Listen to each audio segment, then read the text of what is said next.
Clair Obscur Expedition 33 might just have the greatest story I've ever experienced in my life. This game, quite simply, is a work of art. Some might say that's recency bias or say I'm still in the honeymoon period, but I finished the game 2 weeks ago and I've spent the last 2 weeks reflecting on the game before making this video. Now, before I talk about the game itself, I just want to quickly say that I'm always weary to sing a game's praises too highly, as I, just like all of you, have been burned on games in the past by people hyping them up too much and placing them on a pedestal. Some games are overhyped and praised to the point that it can have a negative effect. The expectations set by fans can often become impossible to live up to, and this can leave a bad taste in people's mouths when they come out of the experience disappointed, as the hype left them expecting far more than what the game offers. So as with anything, how good, how bad, or how mediocre something is subjective. No game is ever truly going to captivate everybody. It comes down to how the game connects with you on a personal level, and Expedition 33 clicked with me on pretty much every level. It's just about everything I could ever want in an RPG. Expedition 33's story is masterfully told. This is not just one of the greatest narratives ever delivered in gaming, this is, in my opinion, one of the greatest stories ever told. Many people will call this Game of the Year or a once-in-a-generation game, but to me, this felt more like a once-in-a-lifetime game. I haven't felt this enthralled by a game's story since games like Suikoden 2 and Final Fantasy X, and Expedition 33 is leaps and bounds ahead of them. It's not even close. Expedition 33's story is like nothing I have ever experienced before. It's a deep and personal story of loss, grief, escapism, and acceptance. The game is an emotional roller coaster from the moment you start right up until the credits roll, and after the credits I sat back in my chair staring at the screen for about 10 minutes just processing what I experienced. I have never been as captivated by a story as much as I have by Clair Obscur's, and I'm not ashamed to admit that this game made me shed a tear on more than one occasion. To give a little backstory and setting for the game, 67 years ago, a cataclysmic event called the Fracture occurred when a being called the Paintress emerged from the ocean with a monolith. This tore a portion of the city of Lumiere from the continent and plunged it into the ocean, where it became an island isolated from the mainland. Ever since this event, the Paintress awakens once a year and paints a number on her monolith, counting down from 100.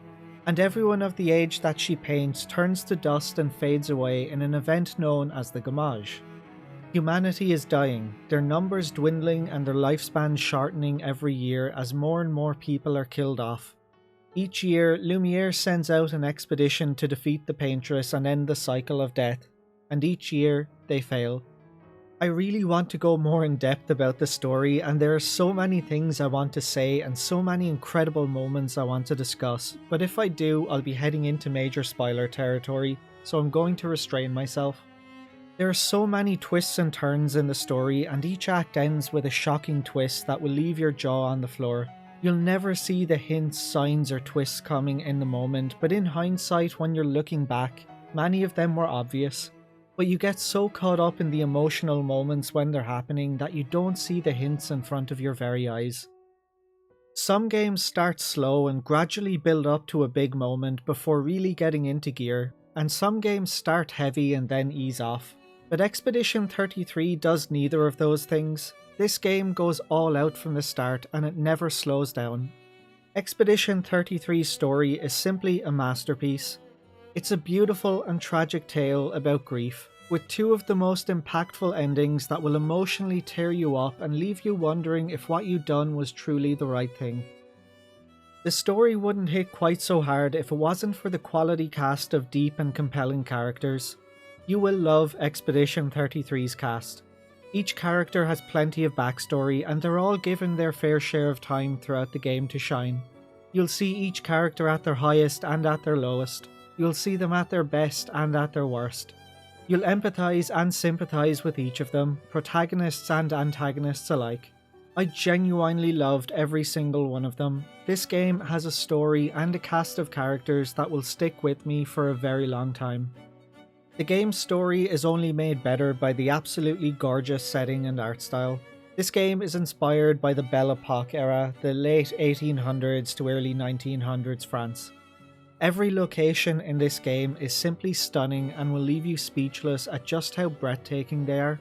There are so many times in this game where I just stopped and sat back to take in the beauty of the scenery. One moment you'll be travelling through haunting caves or dungeons. The next moment you're traversing through a serene forest before coming across the most disturbing scenes as you discover old battlefields littered with thousands of corpses of past expeditioners.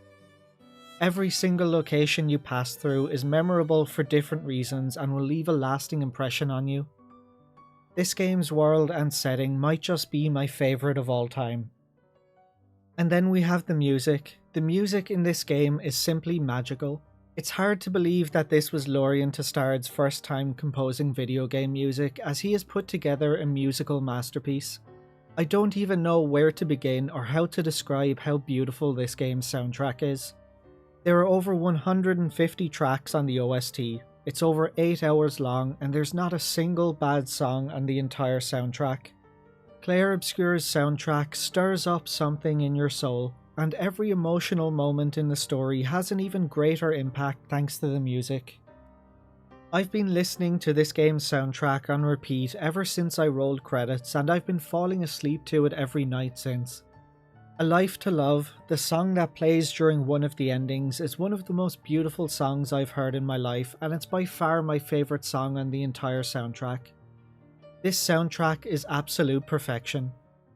I've yapped long enough about how much I love the story, the characters and the music, but how is the gameplay? Expedition 33 has a hybrid battle system, blending classic turn-based JRPG style combat with real-time dodging and parrying mechanics. This kind of battle system certainly isn't for everyone. Those that love traditional turn-based combat may be put off by the real-time parrying and dodging mechanics, and those that prefer real-time action-based gameplay may be put off by the turn-based combat, but the two blend really well together. Dodging has a much larger window for avoiding enemy attacks and it's much easier to pull off, while parrying has a very small window, but a successful parry will lead to your character performing a very powerful counter-attack. This really keeps you on your toes throughout each fight. Studying enemy movements and learning their attack patterns to successfully parry their attacks and dish out massive damage is very satisfying. Though on the flip side, the heavy reliance and precise timing required for dodging, parrying and jumping to avoid enemy attacks to defeat boss battles can make for an incredibly challenging experience, and good luck defeating bosses unless you get good at it. For the first probably 10 hours or so, I was terrible at dodging and parrying enemy attacks, and the first optional boss killed me maybe 20 times before I finally figured out the timing on avoiding his attacks.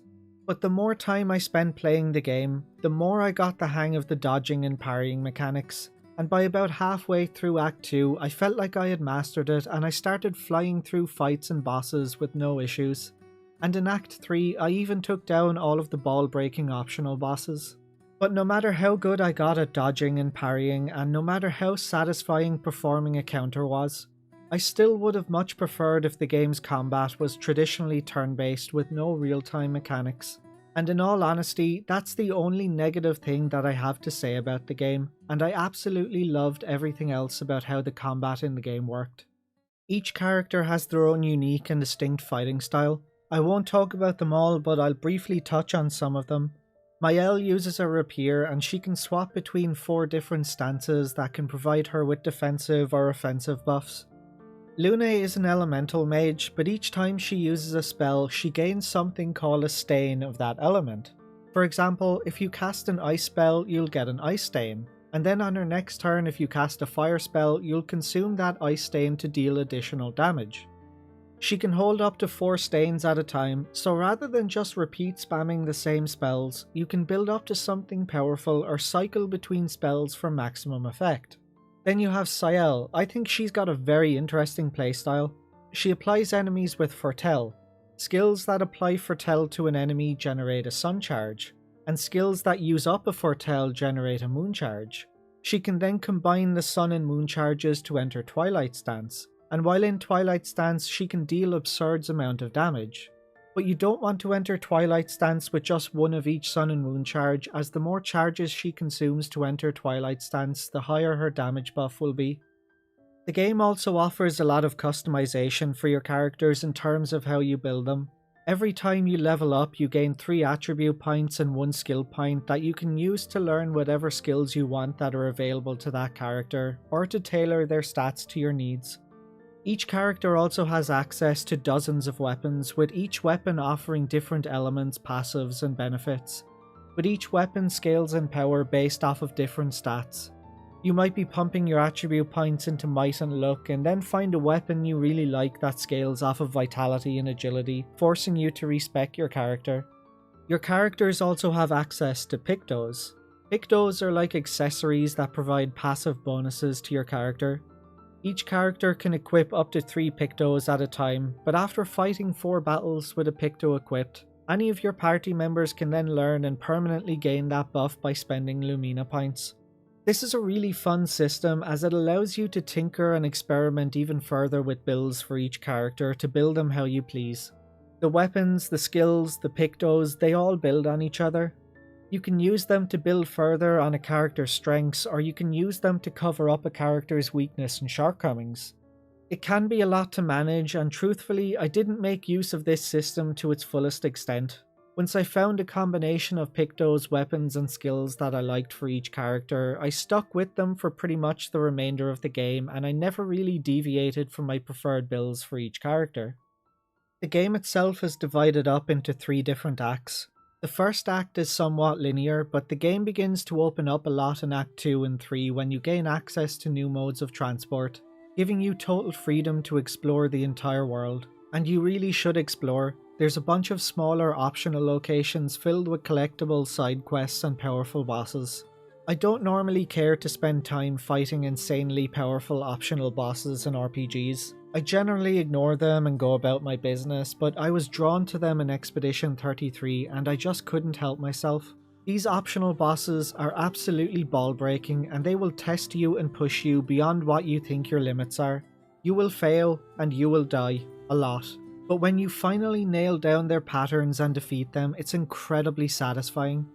Clair Obscur Expedition 33 is one of the greatest RPGs I have ever played in my life, with one of the most beautiful stories and the best soundtrack I have ever experienced. This game is a masterpiece, and every RPG fan needs to pick this up and play it. Even if for whatever reason you don't play the game, do yourself a favour and at least watch a playthrough. You're missing out on a truly magical experience if you don't. It's not often that when I beat a game I want to immediately jump back in and play it again, but Expedition 33 is calling out to me. I'm itching to dive back in and experience the story again and relive all of those big emotional moments and cutscenes, knowing what I know now. Seeing everything unfold with the knowledge I have now would make it feel almost like a whole new experience. With many publishers going the route of greed and starting to price games at $80, €80, and in Europe some are even already charging €90 for a game, it's a breath of fresh air to see such a high quality game like Clair Obscur priced at $49.99. This game is worth every cent they're asking for, and it puts AAA publishers and their greed to shame. This is easily and by far Game of the Year, and I'd be very surprised if it didn't do a clean sweep at the Game Awards. So do yourself a favour, go out and pick this game up, you won't regret it. And if you have already played it, let me know your thoughts on the game below. Thanks for watching guys, and I'll catch you on the next one.